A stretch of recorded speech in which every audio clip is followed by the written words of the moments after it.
So, welcome to today's video. In today's video, I want to talk to you about my compact EDC bag. Now, I have only recently made a video about my EDC backpack, the GoRuck GR1, the 21 liter Heritage Edition in olive green, and that's an absolutely fantastic backpack.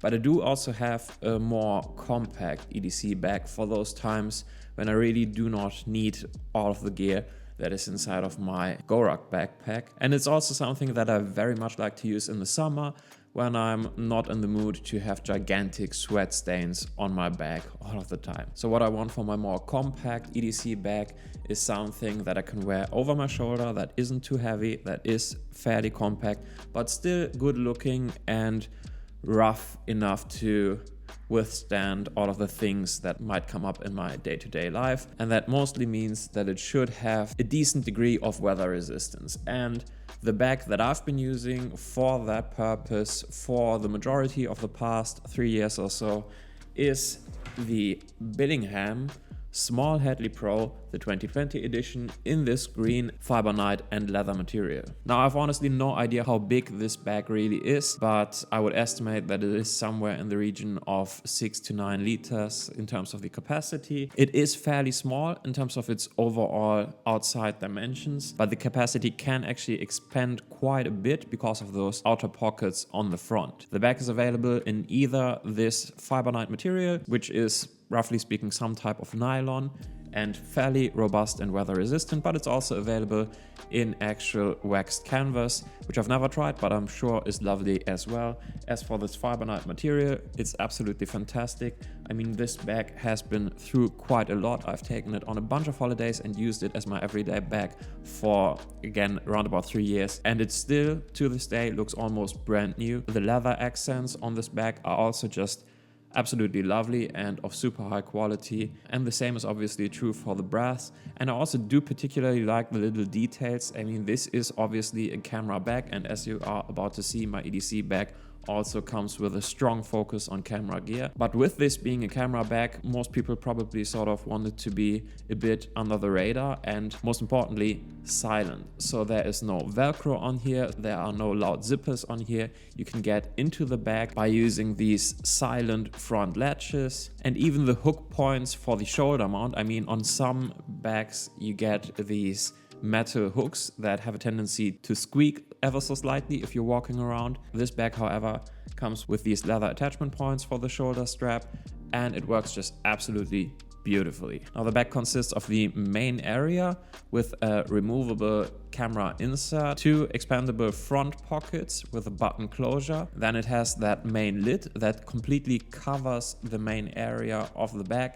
And it also does have a small flat pocket with a water-resistant zipper on the back side, which is great to house flat items like your passports and stuff. And it also comes with this little lash that gives you the ability to simply whack it on top of your carry-on suitcase, and that just makes it very convenient to use it for traveling. On top of the lid of the bag, you got a very sturdy grab handle with a leather underside, which makes it just super rigid, and the overall appearance of the bag, well, now obviously that is subjective, but I think it looks just absolutely fantastic. It oozes style, it doesn't necessarily look like a camera bag, and I really value that because this camera bag sort of fits in everywhere. It doesn't look too fancy, but it also doesn't look too rugged or too tactical or whatever.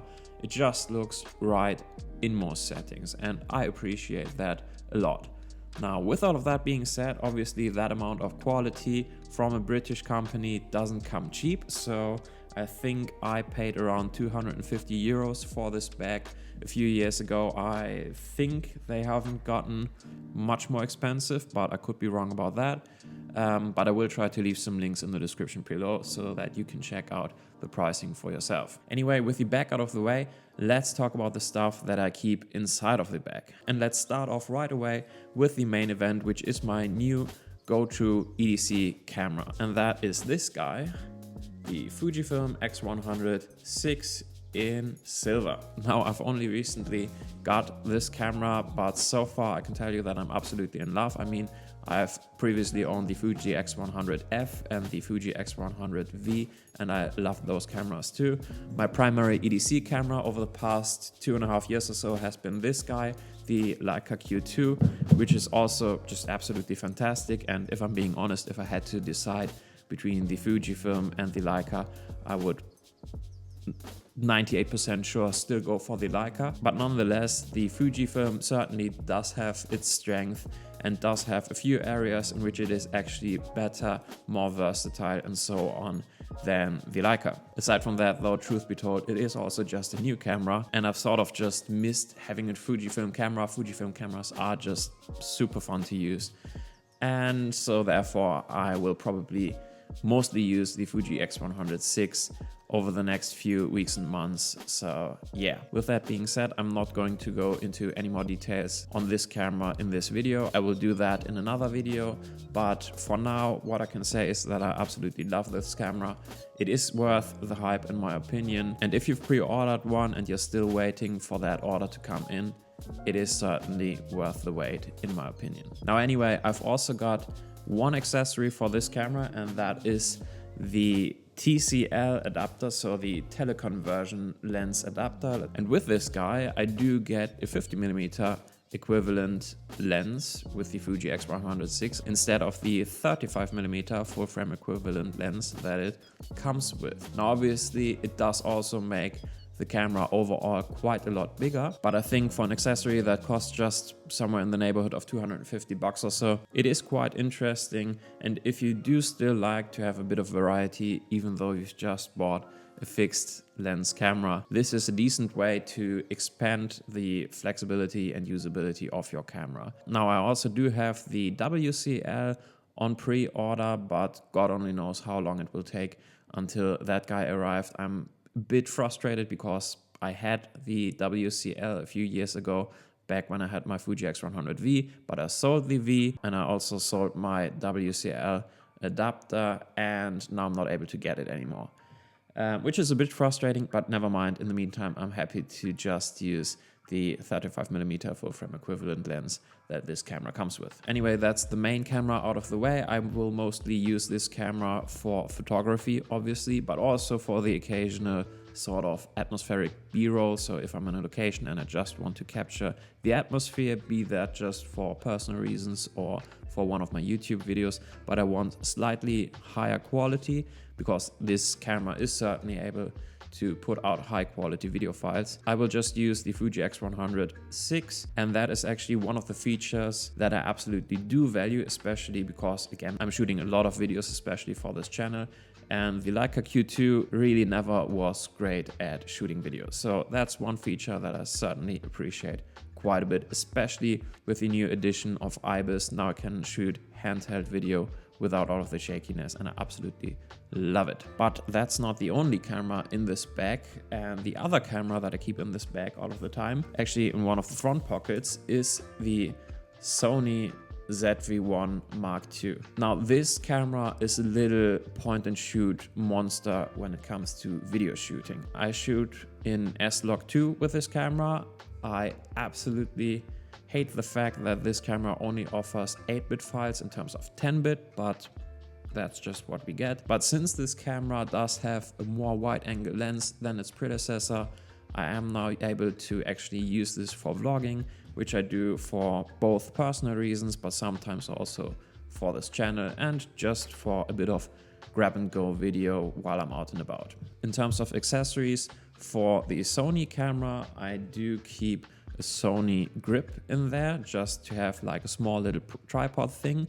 I do keep an Arca Swiss plate mounted to the ZV-1 all of the time, and I do have an Arca Swiss receiver mounted to the Sony grip all of the time as well. So attaching it to the tripod and getting it off of the tripod takes just a matter of seconds, which is what I value quite a lot. Now, aside from the tripod, I also do keep a microphone in this bag, and this is the Bluetooth lavalier microphone from Sony, and this just works absolutely wonderfully with Sony cameras. So all I need to do is plug this guy into my Sony camera and it will connect automatically, and then I can use it if I for example, want to speak to the camera while standing further away. It also does come with this little dead cat, so I don't have to be afraid of stronger winds, and that's just absolutely fantastic. And if I wanted to use the wireless microphone with my Fujifilm camera, which I certainly could do if I wanted to, I also keep this little aux adapter in here because the Fuji X100VI only comes with a 2.5mm input and not a 3.5mm, so there you go. But with that cable, I'm able to use the Sony Bluetooth microphone with the Fujifilm camera as well. But that is kind of it in terms of the camera gear. I also do keep a pair of sunglasses in this bag, and these are called the Round Metal by Ray-Ban, and I keep them in this genuine leather case, which is handmade here in Germany from a small company called TiVo. Now again, this isn't exactly cheap, but it is very high quality and I absolutely love it, no regrets. And I will try to link it in the description below so you can get one too if you so desire. That's it for the main camera insert though, but one of the things that I absolutely appreciate about the camera insert is that it is removable. So all of the things that I've just shown you, I can simply transfer to my EDC backpack as I've shown you in my EDC backpack video. And that makes switching bags in my day-to-day life just super easy. And more importantly, it keeps me from forgetting to pack anything. And that's just much appreciated. Behind the camera insert though, I do often keep my iPad Pro. Now this is the original 11-inch iPad Pro back from 2018. Still going strong, it still works fine enough. I would love to upgrade, but considering how expensive iPad Pros have gotten over the years, I am just not sure if I'm willing to invest the 1.5 or 2,000 euros that it would take for me to buy a new M2 11-inch iPad Pro. So I will simply stick with the one that I got for now. And again, it's still working absolutely fine. And as an accessory for the iPad Pro, I also do keep a small USB-C dongle in one of the front pockets, and I keep that guy in the other front pocket underneath the tool pouch, which I also do keep in here. And this little tool pouch is one that I've already made a video about, and I will link that video in the description below. But in that video, I was still using the Maxpedition micro pouch in green. I've now switched over to the alpaca pouch that you can see right here. And the main reason for that is that the alpaca pouch is actually a bit smaller and more compact, which I value, but also more importantly, because the alpaca pouch does have this neat feature, which is a little flat that keeps items from falling out of the pouch if you open it up. So especially stuff like this little bit driver thingy had a bit of a tendency to just drop out of my Maxpedition pouch. That got quite annoying over time, and also it is a bit of a risk of just losing the things that you got in there. And so I was happy to switch over to this alpaca pouch. But in regards to the things that I keep inside of this pouch, it's mostly a tool pouch.